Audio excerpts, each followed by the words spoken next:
Hi, welcome to Emma Recaps. In this video, I'm going to explain a mystery horror drama film called The Bad Seed, in 2018. Spoilers ahead. Watch out and take care. At the beginning of the movie, we see a 9-year-old girl named Emma Grossman, watching a cat drowning in a fountain through her room's window. She closes the blinds and goes on with her morning routine, looking at the cat's drowning without emotion. Emma lives with her widowed father named David Grossman.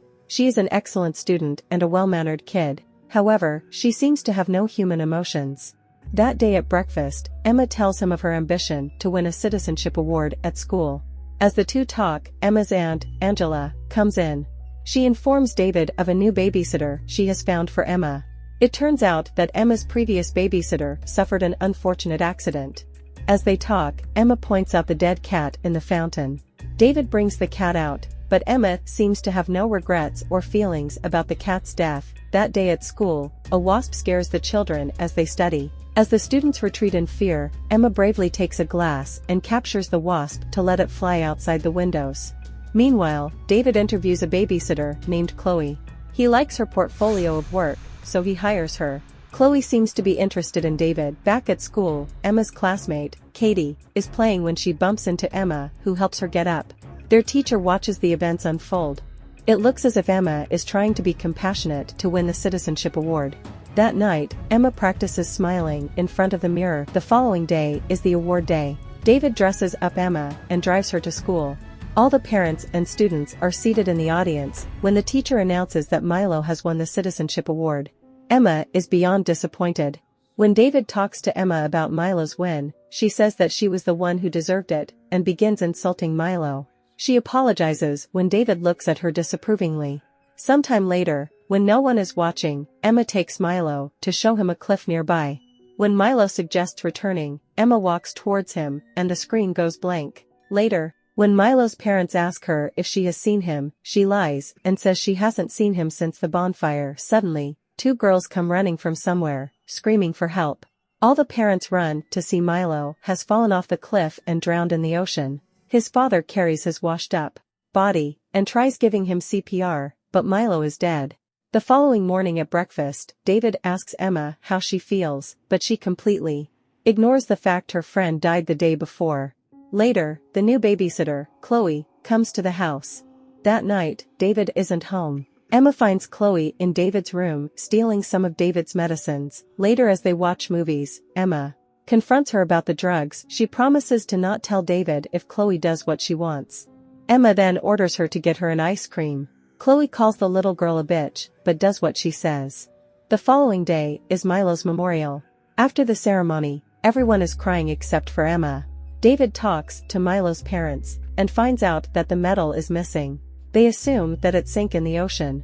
Just then, Emma begins to cry too. It is as if she is pretending to be sad in front of Milo's parents. When they come back home, David is worried about Emma's behavior. When he folds Emma's laundry that day, we see that Milo's medal is hidden under Emma's mattress. David looks through the pictures of the award day and finds several pictures of Emma glaring at Milo.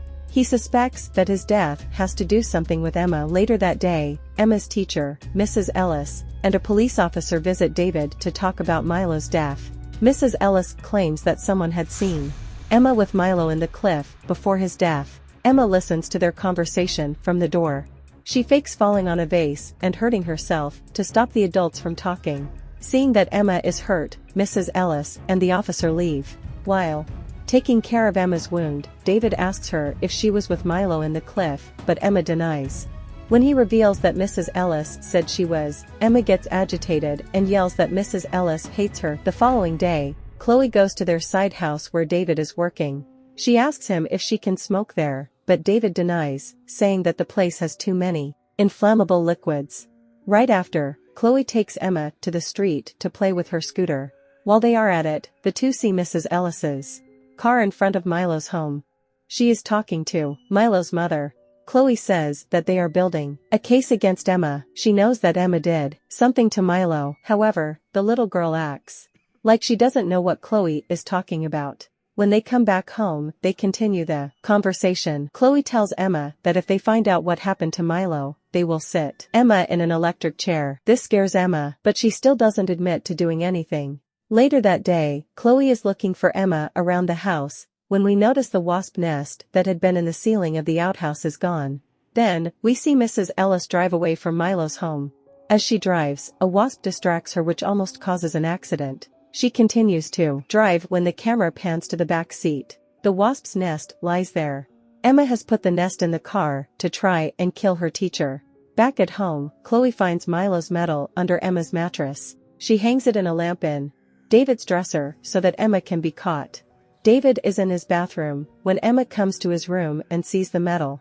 She gets it off the lamp and hides it behind her, but David notices. He brings her back to her room and confronts her about it. Emma lies and makes up a story about Milo giving the medal to her as they played. David goes for a drive to take mind off this. When he sees a car crashed on the side of the road, he also calls Angela and asks her to find Emma a therapist. David begins to get nightmares about Emma and Milo. The following day, Emma confronts Chloe about her putting the medal there. She is furious. Just then, David comes downstairs and asks Emma to come with him. He takes her to Milo's home to return the medal back to his mom. She is confused, but thankful that she brought it back. She then informs them about Mrs. Ellis's death. She had had a car accident because of the wasps. David is surprised. Emma begins to cry, claiming that Mrs. Ellis was her favorite teacher. However, on their way home, Emma seems to have forgotten about Mrs. Ellis's death and talks about baking cookies with Chloe. David is unsettled by Emma's behavior. Later, as David is working in the outhouse, he notices that the wasp's nest is gone. He suspects his daughter for Mrs. Ellis's death. The following day is Emma's first appointment with her therapist, Dr. March. She and Emma have a long chat. After the session, the doctor tells David that Emma is like any other normal child. Emma even fooled a psychiatrist. When the two come back home, David comes across Chloe sunbathing in her sports bra. He asks her to go to Emma. As Chloe and Emma talk, she tells the little girl that David was looking at her seductively earlier. She also adds that she can be her stepmother. Furious, Emma screams at her to stay away from her dad. That night, Emma asks David if he likes Chloe. David is confused. She also reveals about Chloe wanting to be her stepmother. However, David is late for a date, so he leaves without giving her much of an explanation. Sometime later, Chloe hears a noise as she is watching TV. She goes looking for Emma, but cannot find her anywhere. She looks at the outhouse through the window and sees a shadow there. She goes out to look for her. When she gets into the outhouse, the door closes. She tries to open it, but it seems to be locked from outside. Just then a fire starts spreading on the floor. Chloe sees Emma watch her through the window. She tries to hit her, but the fire indulges her, killing her eventually. David comes home to the firefighters and paramedics in his house. They tell him about Chloe's death. Emma has been taken to an official's home. He finally gets to Emma and hugs her. That night, David comes to Emma's room. He sits down in front of her and lovingly asks her if she hurt Milo. He assures her that he will do anything he can to help her, but she has to tell him the truth. Emma finally admits that she pushed Milo off the cliff. She makes an excuse by saying that he was going to report her for taking his medal. She then casually says that she won't do it again. David is horrified. He then asks her about Mrs. Levia, Emma's previous babysitter.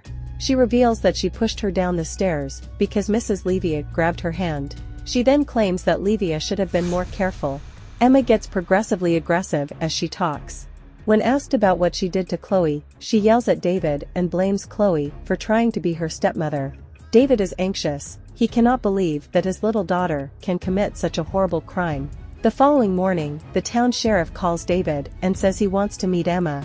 However, David makes an excuse about her being sick. He then takes her to their lake house, far away. Their housekeeper welcomes them. Later that day, the sheriff calls David again to inform him that the fire was set deliberately by someone, but they don't know who. Seeing that his daughter might get caught, he is anxious. David has a gun with him at the house. He looks at it now and then thinking if he can put it to use to solve the situation. The following day, as David is asleep, Emma comes into his room and kisses him. She closes all the windows and turns all the gas stoves on in an attempt to kill her father. Emma then goes by the lake and stays there. Just then, David wakes up and smells the gas filling up the house. He quickly opens the windows and turns the stoves off. He sees Emma outside at the lake. and realizes that she has tried to kill him. He walks up to her and asks her why she did that. Emma replies that if something happened to him, she gets to go live with her aunt, Angela, who actually likes her. David holds her hand and calmly takes her into the house. Then, we see David crush his medicines. Later, he brings Emma a cup of hot chocolate. The two drink the hot chocolate together and David tucks her to sleep. When he comes back to his room, he calls Angela and tells her everything about Emma's wrongdoings, but she doesn't believe him. He apologizes to Angela and vaguely tells her that he has no other options. It turns out that David had added drugs in Emma's hot chocolate in order to overdose her, so that she doesn't kill more people. But he doesn't tell Angela this. That night, when he is asleep, Emma enters his room. She holds a gun in his hand and points it at himself. She fires, but misses, sending the bullet to the pillow beside David. The noise wakes him up and he asks her how is she still alive. Emma replies that she had switched her hot chocolate with David's. Seeing that she was about to kill him, David leaps to snatch the gun from her hand. Emma quickly takes his phone and calls 911. She then runs away to the bathroom as David follows her with the intention to kill her. Emma tells the 911 operator that her father is trying to kill her. David breaks open the bathroom door and points his gun at Emma. Just then, the housekeeper appears behind him with his rifle. When David is about to kill Emma, he shoots him instead. Emma watches as her father falls down to the ground and dies. The police arrive too. Cut to the following morning, Aunt Angela arrives at the scene. She tells Emma that her dad was probably sick. The movie ends as we see Emma hug Angela and smirk, with a cold predatory look on her face. If you'd like to watch more movies like this, don't forget to subscribe to us and keep the bell button to all. See you again in the next video. Thanks.